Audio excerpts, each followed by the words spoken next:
Isa ito sa pinakamagandang pasyalan na akala mo na sa Luzon ka dahil sa pinangalanan nga ito Little Baguio na hindi ko akalain na wala na pala ito. Ayan, so what's up sumakawaray? So dito po tayo ngayon sa Catbalogan City kung saan tayo naroon at dito po tayo ngayon sa diversion dito sa taas ng Catbalogan City. So matatanaw po natin yung proper, talagang napakaganda dito sa taas. So dito po tayo ngayon sa Little Baguio ng Catbalogan City. Tara, baba tayo.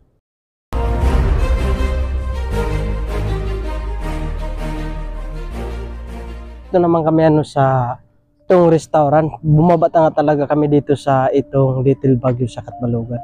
So makikita natin parang nakatahimik na talaga at parang abandonado na nga ito, wala nang papasyal dito. Pinuntahan pa rin namin itong restaurant. Wala lang kataw-taw, so balak nga namin dito talaga kami mag-burger. Dito sana kami mag-merienda. Wala na talaga. Sayang. Ito pa naman yung nakilala ko na pasyalan na pinakamalapit dito sa proper. Kita po natin yung mga upuan dito. Talagang hindi na nalinisan at saka parang abandonado na nga itong